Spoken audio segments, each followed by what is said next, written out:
नमस्कार, मैं हूं नीलू। तो एक बार फिर से ईरान के सुप्रीम लीडर अली खामेनेई को जान से मारने की धमकी मिली है और वो भी धमकी मिली है इजराइल के रक्षा मंत्री की तरफ से।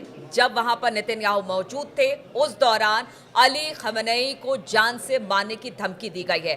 अब अली खामेनेई की तरफ से भी बयान आए हैं। ये बयान क्या है, बातचीत करने के लिए मयंक मेरे साथ जुड़ गए हैं। मयंक, एक बार फिर से हत्या की या फिर जान से मारने की धमकी ईरान के सुप्रीम लीडर अली खामेनेई को, क्या कुछ कहा गया, कहां पर कहा गया और किस तरह से अब इसे लेकर अली खामेनेई की तरफ से बयान आए? देखिए, बीते रविवार को जो रक्षा मंत्री हैं इजराइल के कार्ड्स, वो रेमन एयर बेस है वहाँ पर पहुँचे हुए थे और बेंजामिन नेतन्याहू इजराइल के प्राइम मिनिस्टर भी उनके साथ थे। इस दौरान उन्होंने बात करने के दौरान उन्होंने ये बात कही कि अगली बार जो है वो सुप्रीम लीडर जो है अली खामेनेई साहब वो हमारे निशाने पर होंगे और अगर किसी भी तरह का हमला ईरान की तरफ से होता है या ईरान जो है वो हमें उकसाता है तो अगली बार आप निशाने पर होंगे, ऐसा संदेश जो है वो अली खामेनेई को टारगेट करते हुए दिया गया है। देखिए, ये इस बयान के पीछे की कई सारी वजह हैं जो समझने की ज़रूरत है कि आखिर इजराइल बार बार ऐसा क्यों कह रहा है। हमने देखा 12 दिन के युद्ध के दौरान भी इस तरह के बयान सामने आए थे कि हम हमला कर सकते हैं और हमें पता है कि अली खामेनेई साहब की लोकेशन क्या है। इस तरह के बयान आए, अब एक बार फिर इस तरह के बयान आ रहे हैं। इसकी देखिए एक बड़ी वजह ये है कि अभी 2 दिन पहले ही, मतलब इस बयान के ठीक पहले की बात है कि अली खामेनेई साहब की तरफ से ईरान के लोगों को एक संदेश दिया गया। ये मौका था 40 दिन, युद्ध के 40 दिन पूरे होने को लेकर। आप उस दिन की बात करिए जिस दिन जितने कमांडर्स थे ईरान के उनकी शहादत हुई थी। जो इजराइल के हमले में जो इनके साइंटिस्ट जो हैं और जो अलग अलग आर्मी के और एयरफोर्स के, नेवी के कमांडर्स थे, उनकी शहादत हुई थी, उसको 40 दिन पूरे हुए थे। इस मौके पर अली खामेनेई साहब की तरफ से एक संदेश जारी किया गया। अब देखिए, उस संदेश में उन्होंने जो बातें कही थी उसके जवाब में इजराइल जो है वो थोड़ा सा चिंतित नज़र आ रहा था, ऐसा हम कह सकते हैं। इनका जो बयान था, जो इन्होंने कहा, वो थोड़ा सा गौर करने की बात है कि इनका जो कहना था, इन्होंने कहा undoubtedly the loss of commanders such as माटेर बाघेरी, सलामी, राशिद हाजीजादे और Shadmani and the other military personnel and scientists such as Martyr, Tehranchi, Abbasi and other scientists is a very heavy for the nation। उन्हें कहा कि हमारे जो scientist जो थे, इनकी जो शहादत हुई है ईरान के लिए एक बड़ा नुकसान था, इसमें दो मत नहीं है। उसके आगे उन्होंने कहा but the foolish and the short sightedness enemy did not achieve its goal. लेकिन उन्होंने ये कहा कि इजराइल अपने मकसद में कामयाब नहीं हो पाया। ये इनकी तरफ से सेकंड बयान आया था। उसके बाद उन्होंने कहा the future will show the both military and scientific movements will go ahead, God willing proceed faster than before towards Lofty Horizons. इन्होंने ये कहा कि आप आने वाले, ये अली खामेनेई साहब का संदेश था ईरान को ही नहीं पूरी दुनिया को।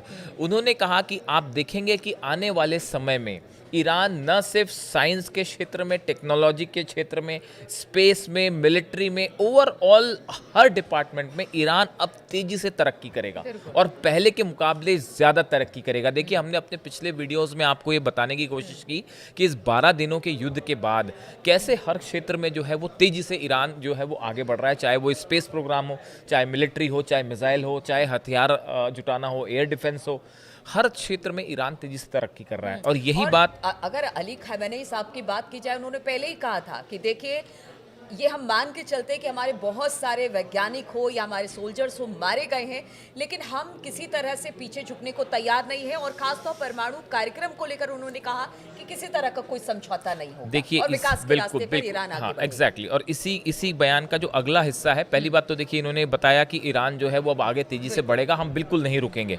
ये एक बड़ी स्ट्रैटेजी के रूप में भी देखा जा रहा है ईरान की। अब दूसरा आप देखिए, उन्होंने कहा कि our martyrs themselves had chosen a path in which the possibility of attaining the high rank of martyrdom was not unlikely. इन्होंने कहा कि भाई जो हमारे जो शहीद हुए हैं, जितने हमारे बड़े कमांडर्स शहीद हुए, ये इन्होंने खुद ने ये रास्ता चुना था ईरान के लिए, ईरान को आगे बढ़ाने के लिए। और वो शुरू से जानते थे कि इसमें वो शहीद भी हो सकते हैं, लेकिन उसके बाद भी वो पीछे नहीं हटे और लगातार वो अपने दुश्मन से मुकाबला करते रहे। उन्हें अंजाम की कोई परवाह नहीं थी। तो ये और यही इसीलिए कहा गया कि शहादत हुई है तो उसको बेजा नहीं जाने देंगे या उसको जाया नहीं जाने देंगे। उसको लेकर हम आगे लगातार बढ़ेंगे, क्योंकि यही सच्ची श्रद्धांजलि होगी उनके प्रति हमारी। इन्होंने आगे देखिए ये भी कहा कि may it be sweet for them, मतलब उन्होंने उनको एक प्रकार से विश किया कि वो जहाँ भी हैं वो जो है खुश रहें, इस तरह की बात उन्होंने एक इमोशनल संदेश दिया। और उसके बाद उन्होंने देखिए ये भी आगे कहा कि ये इनका जो हमारे जितने भी बड़े कमांडर्स थे, इनका जाना उनके फैमिली के लिए बेहद दुखद है, लेकिन उन्होंने अपने कंट्री को, अपने ईरान को पूरा जो है एक प्रकार का प्राउड फील कर रहा है। पूरा ईरान जो है वो उनके ऊपर गर्व महसूस कर रहा है कि वो आखिरी समय तक जो है वो झुके नहीं। इसके साथ ही उन्होंने एक बड़ी बात ये भी कही है कि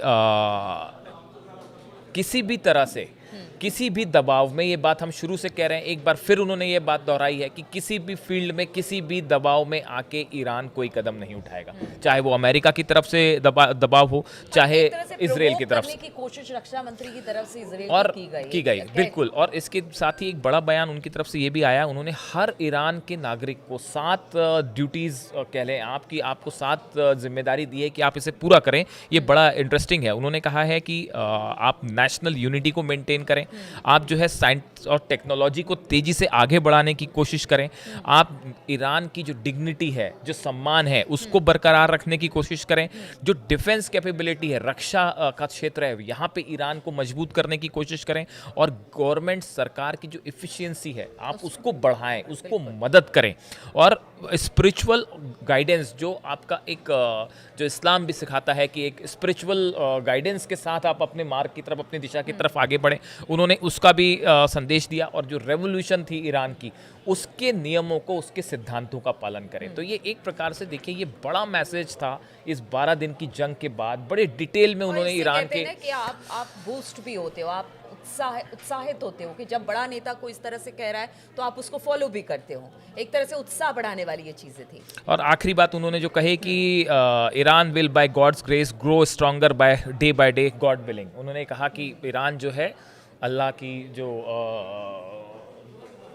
एक प्रकार से उसकी बरकत हो और ईरान तेजी से आगे बढ़े, और मैं ऐसी प्रार्थना करता हूँ, कामना करता हूँ। तो ये इनका जो संदेश है ये पूरे ईरान में बहुत तेजी से वायरल हुआ, और बताया जा रहा है कि इनके इस बयान के बाद इजराइल की तरफ से बयान आया।